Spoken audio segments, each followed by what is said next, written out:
नौमी में न्योता पेठवले बानी, सातों बहिन के बोलवले बानी, जोर शोर से करतई अरियानु हो, जोर शोर से करतई अरियानु हो।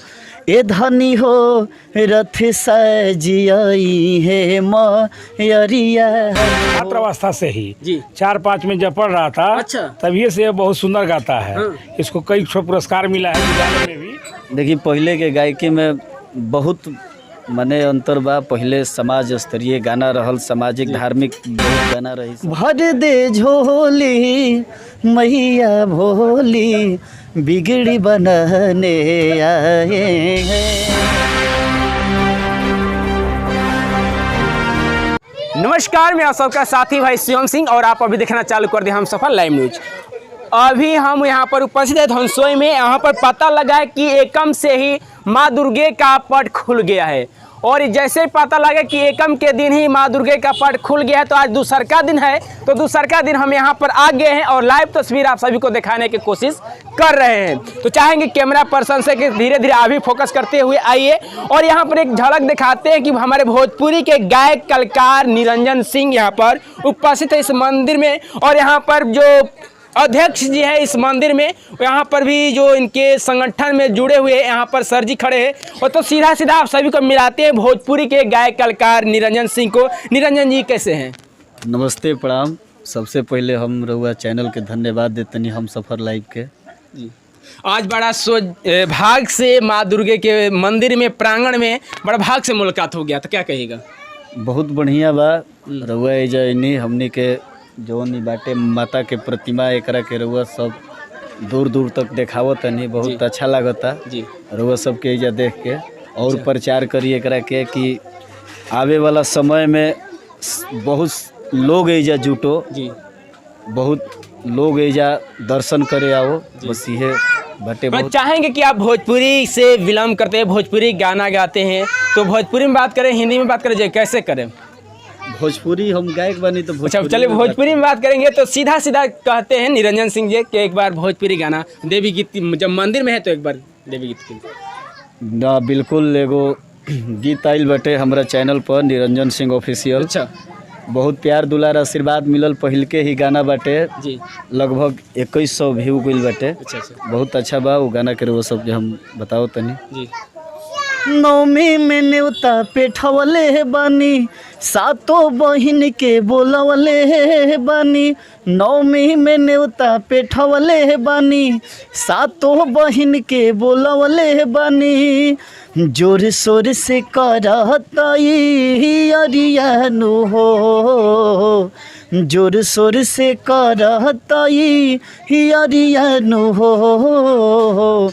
ए धनी हो रथ सजियाई है मयरियानु हो, ए धनी हो पूजा के सजाव जल्दी थरियानु हो। रथ साजी है मैरियानु हो, ए धानी हो पूजा के सजावट थरियानु हो। तो साथ देख रहे हैं कि यहाँ पर रथ साजकर माँ दुर्गे आ गई है और यहाँ पर पता लगा कि एकमे के दिन पाठ खुल जाता है जी। यहाँ पर जी एजा एकमे के पाठ खुलल था। अच्छा, बहुत ही अच्छा लगता कि 9 दिन एकदम पूरा बढ़िया से मतलब 9 दिन धनसोई गांव में प्रांगण में दुर्गा माँ के प्रांगण में एकदम जगमगाता नजर आ रहा है जी। बिल्कुल। चाहेंगे कि सर जी एक बात बताइए कि आपके गांव के लड़का है, खूब अच्छा भी गाता है, कैसा लगता है? हाँ बिल्कुल, बहुत ही हम लोगों का जो है भतीजा है जी। और यह जो है छात्रावस्था से ही जी 4-5 में जब पढ़ रहा था, अच्छा। तभी से बहुत सुंदर गाता है। हाँ। इसको कई पुरस्कार मिला है विद्यालय में भी। हाँ। हम तो शिक्षक हैं जी। तो हमारे ही विद्यालय में कई बार गाया है। अच्छा। कई बार जिला स्तर का इसको पुरस्कार भी मिला अच्छा। है। हाँ, इसलिए हम लोग इसको बहुत बहुत धन्यवाद देते हैं। अच्छा। और हम चाहते हैं माँ दुर्गे से प्रार्थना करते हैं कि यह जो आगे बढ़े। I pray to the goddess Durga bless you and long live you. अच्छा, और एक बात बता दें कि सर जी अब मान लीजिए कि लगता है कि निरंजन की वजह से आपके स्कूल के जो प्रोग्राम रखा जाता है उसके में जीत हो जाता था निरंजन की वजह से। हाँ, निरंजन के बाद जहाँ भी हम लोग जाते थे, जैसे प्रखंड स्तर पर, जिला स्तर पर, तो हम लोग जो है शील्ड जीत करके आते थे। हाँ, ज्ञान प्रतियोगिता में। अच्छा, हाँ जी। तो बड़ा ये तो गर्व की बात है कि निरंजन की वजह से आप लोग का जीत हो जाता था। निरंजन जी कैसा लगता था उस समय के? देखी बहुत बढ़िया लागत रहल, सर के सपोर्ट मिलत रहल जी। बाकी सब बहुत मैडम जी रही जा, सबके सपोर्ट मिलत रही। ये सब के वजह से हम अपन संगीत के स्टार्ट जो रहल अपना विद्यालय से ही कहीं। अच्छा। इहे सब के सपोर्ट मिलल, यह सब हमरा में वो चीज़ देखनी कि ना तू गा सकेला, हमरा के आगे गावे के मौका दिहनी। आ जहाँ भी हम गईनी अपन प्रतियोगिता में भी सर के माध्यम से चाहे मैडम जी के माध्यम से, तो बहुत बड़ा अखिलेश्वर प्रसाद रही हमनी के प्रधानाचार्य जी, तो बहुत बढ़िया रहल। शील्ड हमनी के जीत के लिए वो खुशी अलगे रहल, बहुत बढ़िया लगे। चाहेंगे कि जैसे कि सर बताया कि आप बचपन से ही गाना गाते हैं, जब 5-6 क्लास में पढ़ते होंगे तो 5-6 क्लास के छोटा छोटा लड़का होगा, उनको ठीक से मतलब चलना फिरना भी नहीं आता होगा, कपड़ा भी पहनने नहीं आता। उस दौर में आप लोग गायकी कर रहे थे, और पहले के गायकी में और आज के गायकी में क्या अंतर पाते हैं? देखिए, पहले के गायकी में बहुत मने अंतर बा। पहले समाज स्तरीय गाना रहल, सामाजिक धार्मिक बहुत गाना रही सन जी, लेकिन आज जौन बाटे बहुत गंदा गाना सब अपन रथू कर रहल बा। लेकिन हमनी के वो घड़ी के दौर बहुत बढ़िया रहल, काहे से कि हमनी के विद्यालय में रह जाते, विद्यालय के जौन सब चीज़ देख के भी गाना गावे के रहल। आ वो घड़ी समूह गीत चले, बहुत बढ़िया एकदम लागे वो घड़ी। आ बढ़िया से हमनी के दहेज प्रथा गीत भइल, माने सामाजिक गीत वो घड़ी हमनी के सिखावल जात रहल। आ आज तक हमनी के उहे सिखनी जा। अच्छा। सामाजिक गीत हमनी के गा गा के देखा जाए तो जैसे बचपन से पहले का दौर था, आज तक से आप साफ सुथरा गाना गाते हैं? जी बिल्कुल। साफ सुथरा हमनी के सामाजिक की हमनी के गाना भी हमनी के घर पे भी बहन बेटी बाड़ी हमनी के जौन गाइन जा अपन घर में भी सुने, काहे से कि जब अपन घर साथ देला तो पूरा परिवार पूरा गांव समाज सब साथ देला। आ जब अपन घरे के लोग माने ना देखी तब गांव में हमनी के कैसे दिखाई जाए। जैसे हमार माई बहन बाड़ी वैसे ही सब गांव के हमार माई बहन बाड़ी, तो वही तरी अपन चलता बहुत बढ़िया से। अब क्या चीज़ का तैयारी चल रहा है? अब देखिए, हम अपन चैनल पर हम अपन तैयारी करत तनी जी। आ बहुत हमार निरंजन सिंह ऑफिशियल के चैनल बा जी। आ ओकरा पर हमार सब गाना आ रहल बा। पहला बार देवी गीत छोड़ले बानी, बहुत अच्छा खासा रिस्पॉन्स मिलल बा। हमार बड़े भैया अभय जी बानी जी, नंजी बाबा बानी जी, यहाँ के अकेला कवि जी बानी, शिवम जी बानी।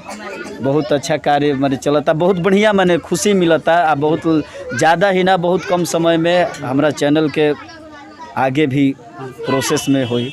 चाहेंगे कि जब माँ के मंदिर में, माँ के प्रांगण में उपस्थित है, तो एक बार और गाना हो जाएगी माँ के। बहुत बढ़िया।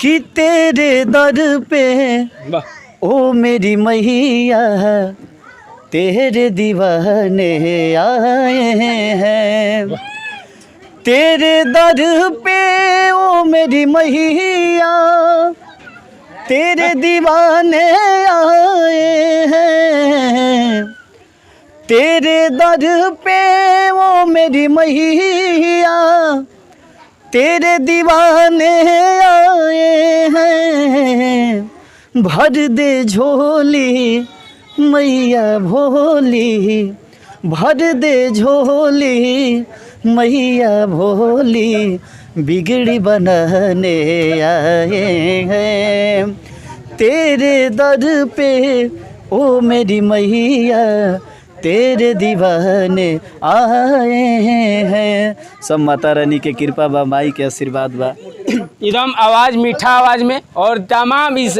गाना को सुनकर चाहेंगे कि एक बार कैमरा को घुमाइए। इस गाना को सुनकर तमाम यहाँ पर भीड़ इकट्ठा हो गया है, और छोटे छोटे बच्चे यहाँ पर, बड़े बुजुर्ग जितने भी लोग हैं, तमाम ये निरंजन सिंह का गाना सुनकर आए हुए हैं, इकट्ठा हुए। लेकिन चाहेंगे निरंजन जी की चलते चलते मेरे दर्शकों को क्या कहिएगा? हम यही कहेंगे कि बहुत बढ़िया समाज है हम लोगों का, ये मानव शरीर जो मिला है जी, बहुत बढ़िया कार्य हम लोग करें।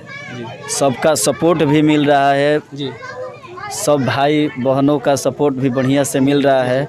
तो हम यही चाहेंगे कि एह भाई पर, एह बेटा पर रउआ सब अपन प्यार दुलार आशीर्वाद बनाई, और एह भाई के भी आगे बढ़ावे की कोशिश करें। धन्यवाद। तो आप देख सकते हैं कि ये बचपन के गायक है, बचपन से और आज तक गायकी करते रहते हैं, और आवाज़ गाना सुनकर ही पता चल गया होगा कि आवाज़ कितना सुंदर है। बाकी इस वीडियो से हम यहीं पर एंड करेंगे। आप देख रहे थे हम सफल लाइव में, देखने के लिए बहुत बहुत धन्यवाद।